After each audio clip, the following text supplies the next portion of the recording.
It was from 1810 to 1821, imposed by the Creoles, who didn't have the same opportunities in the eyes of the Spanish. There was also a bad repartition of wealth, and the Creoles were repressed. The government was known as bureaucratic, and thanks to the ambitions of France, England, and the United States, the independence was impulsed. Also, this event clearly helped the democracy, but not at the moment it ended, but until the Creoles started to gain power. The consequences were that the Creoles started to gain more power, so they distributed the wealth. Also, there were constant fighting against the conservatives and the liberals. The first empire in Mexico's history was when Agustín de Iturbide ruled Mexico, from right after the independence and until 1823. The truth was that even when Agustín de Iturbide was the emperor, the country was ruled by the anarchy. Sometime later, he was expelled by the Congress. The consequences of the Mexican Empire were that in many places didn't exist a patriotic sense. Also, the new relations between other countries and Mexico allowed the industrialization of arms. The natural wealth of Mexico started to be seen internationally. First Federal Republic. In March 18 of 1823, Iturbide was declared illegitimate and exiled because of his instability in our recently independent country. So three people in May 30 of the same year create a triumvirate as a form of government. These people were Guadalupe Victoria, Nicolás Bravo, and Pedro Celestino Negrete. Also, they say that the government will be federalist, and the legislative power will exercise its functions through a constitution. This was the beginning of the First Federal Republic. The end of it was when Santa Anna caused a rupture in the stability of the country, with his centralist ideas and government. The main cause of the Federal Republic is the need they have for a change in society and change in the way of government. In social aspect, they want that every single individual participate in political and economic activities, make more equality in our country. For the other side, in the government aspect, we were tired of being under the rules by a monarchy, and even worse, a creole. We won our independence, but we were not complete independent. We need to establish our own way of government. We need to act like a free nation by organizing ourselves. The First Federal Republic was an event that contributes to democracy in our nation, because thanks to this, we eradicate the monarchy that was ruling us, making the people to be able to participate more in decisions. So we gave them more power. The effect of our First Federal Republic was our first Constitution. It was based on the Constitution of the United States and the Constitution of Cadiz. Its ideas were based in the illustration. Another effect is that, as the Constitution said, there's only one person in the power, as the president. So we had our first president, Guadalupe Victoria. USA wanted to have the northern part of Mexico, so they started offering prizes to the government of Mexico. The cities that were taken from Mexico are Texas, California, Georgia, New Mexico, Arizona, and In August 22, in 1846, the Second Federal Republic began.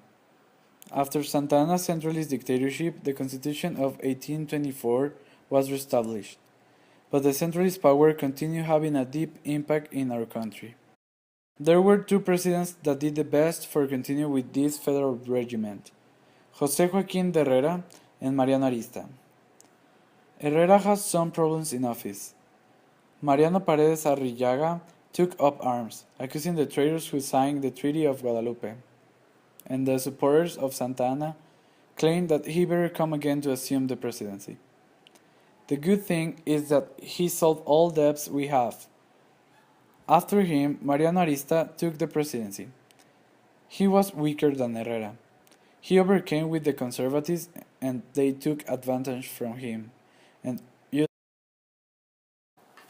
people were so angry with Santa Anna. He established a dictatorship. and in that dictatorship he lost territory of our nation. So they don't want him in the presidency anymore. So they go back to the federal system to remove Santa Anna from power. As I said, Mariano Arista made that we lost the power against conservatives, and Santa Anna came for the second and last time to take.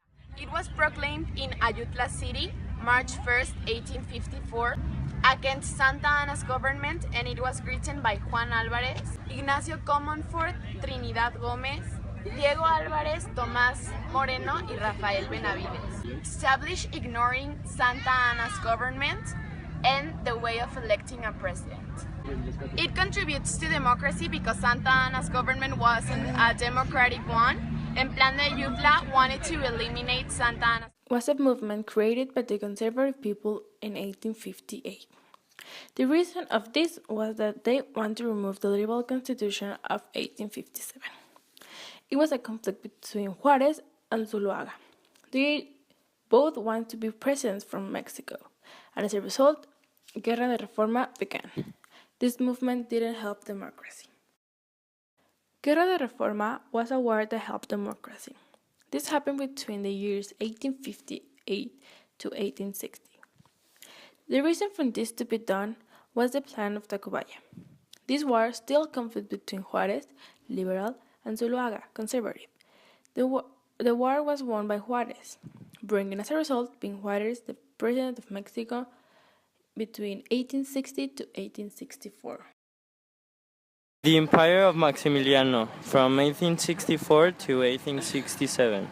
Maximiliano was an archduke from the House of Habsburgo, brother of an emperor of Austria, Francisco José. When he was young, he married with the daughter of the King and Queen of Belgium. In 1857, he became the governor of the Italian provinces of Lombardia and the Veneto. He suffered the Piemonte attack. The French army helped him. After this, the Italian unification started in 1859. He came to Mexico in 1864 to begin his rule over the country.